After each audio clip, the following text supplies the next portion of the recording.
4th grade. I hope you're doing well.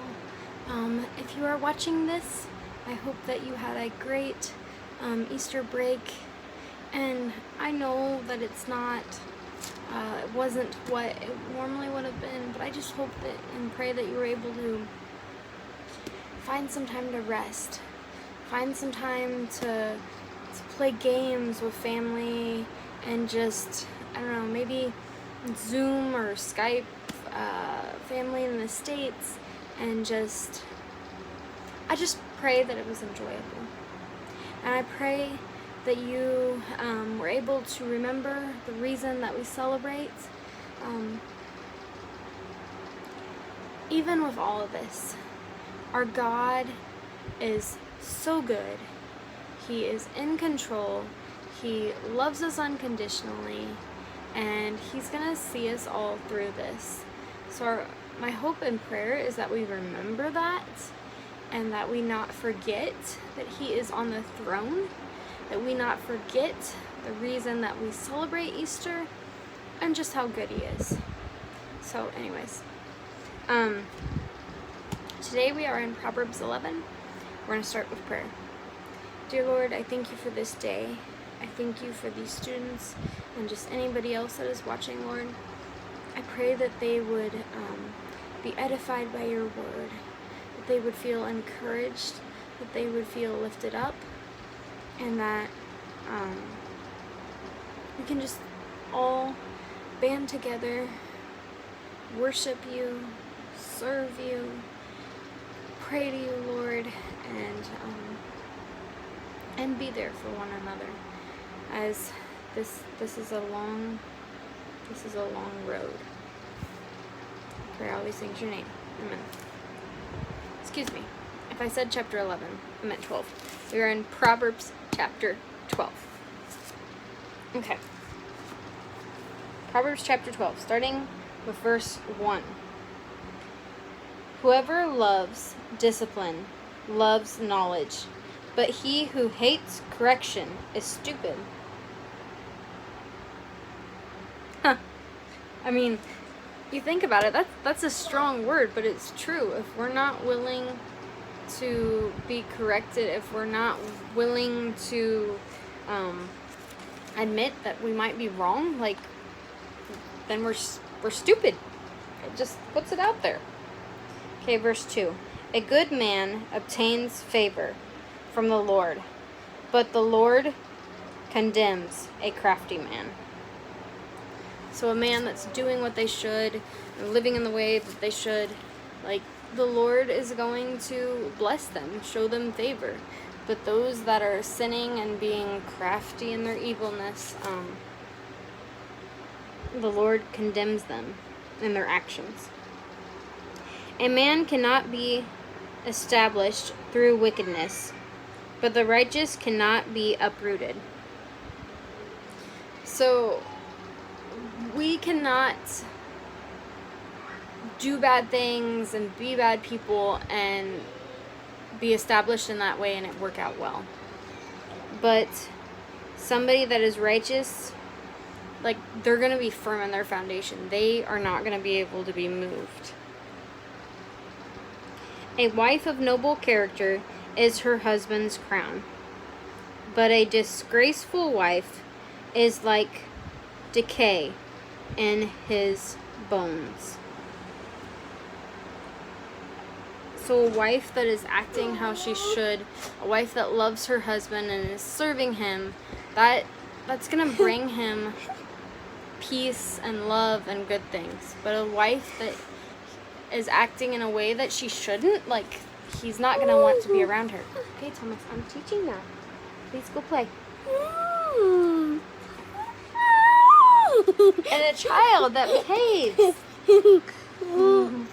makes his mommy happy. Okay. Can mommy teach now, please? Go to daddy, please.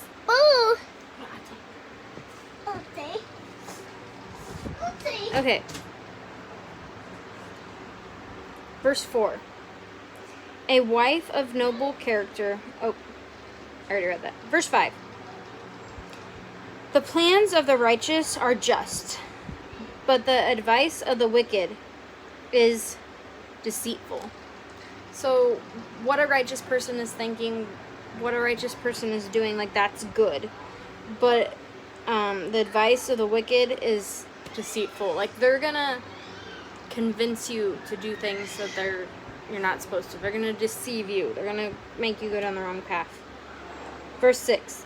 The words of the wicked lie in wait for blood, but the speech of the upright rescues them. So those that are wicked, those that are saying things that they shouldn't, they're waiting for blood, but the speech of the upright rescues people. It protects people. It's a good thing. It's a blessing. Be right back. Okay, sorry about that. Having all the kids at home and teaching at home, yeah, it's interesting. Verse 7. Wicked men are overthrown and are not no more, but the house of the righteous stands firm. A man is praised according to his wisdom, but men with warped minds are despised. Better to be a nobody and yet have a servant than pretend to be somebody and have no food. A righteous man cares for the needs of his animal,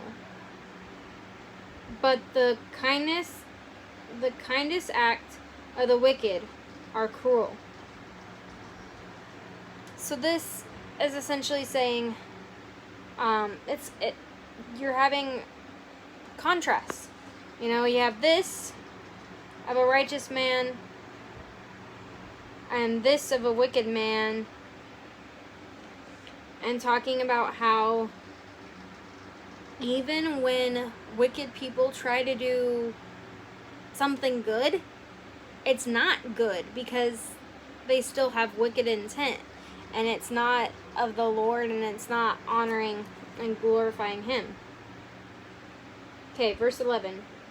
He who works his land will have abundant food, but he who chases fantasies lacks judgment. The wicked desire the plunder of evil men, but the root of the righteous flourishes. An evil man is trapped by his sinful talk, but a righteous man escapes trouble. From the fruit of his lips a man is filled with good things.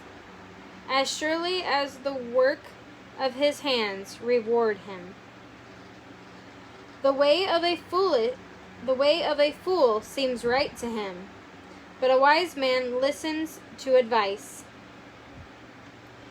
A fool shows his annoyance at once, but a prudent man overlooks an insult. A truthful witness gives honest testimony, but a false witness tells lies. And a lot of these are common sense. Like, the fool thinks what he is doing is right, but a wise person listens to advice. A fool is automatically annoyed, but a prudent man overlooks an insult. A truthful witness has an honest testimony, they're telling the truth, but a false witness, something's false, it's a lie, right? Verse 18. Reckless words pierce like a sword, but the tongue of the wise brings healing. So words that you're just throwing out there that hurt people, it hurts. It pierces like a sword, but the tongue that speaks wisely brings healing. Truthful lips endure forever, but a lying tongue lasts only a moment. So, like, truth's going to keep going and it's going to last. But those that keep lying, like, eventually people are going to stop listening. There is deceit in the hearts of those who plot evil, but joy for those who promote peace. No harm befalls the righteous, but the wicked have their life.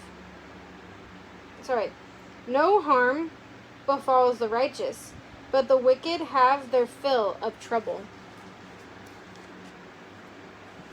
The Lord detests lying lips, but he delights in men who are truthful.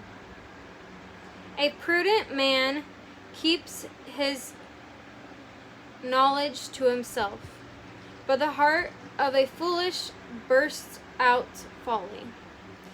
So those that know what's not right, know what's true, a lot of times they're just the ones that are going to sit back and they're going to listen. They're not going to be like, oh, I know what's right, and da-da-da-da-da-da-da. A foolish person's going to be like, bloop, bloop, bloop, and they're just going to spray everything that they think they know out there. And a lot of times it's not true. So it's not good.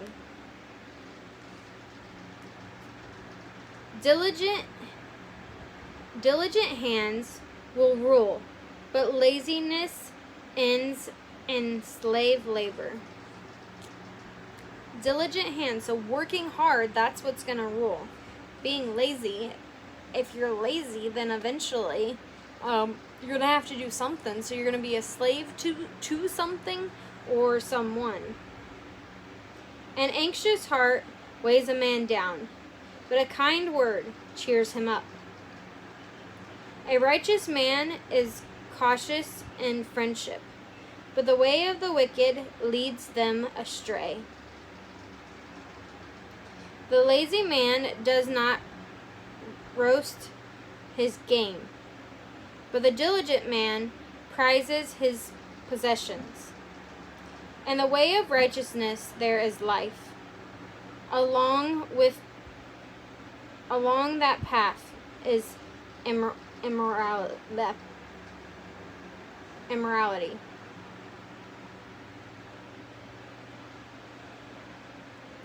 So this is all, if you do what's right, if you're focused, if you're listening to the Lord, then you're righteous, then you're behaving correctly. But we have to watch out, because even if we're on the right path, on the sides of it, there's all this evil, there's all these bad things that could happen if we don't make the right choices. If we don't do what brings the Lord honor and glory. There's that saying out there that says, we're all just one decision away from a bad decision. We're all just one step away from doing something foolish. And so that's why we have to keep our eyes focused on Jesus and be in His Word and constantly looking to Him, because otherwise we're going to do things that we regret. Otherwise we're going to do things that'll bring us harm, and that just won't be good, that won't be healthy. And it's something that we need to be aware of, that if we're not careful, there could be grave consequences. So that is Proverbs chapter 12. And that's it for today. Talk to you next time. Bye. God bless.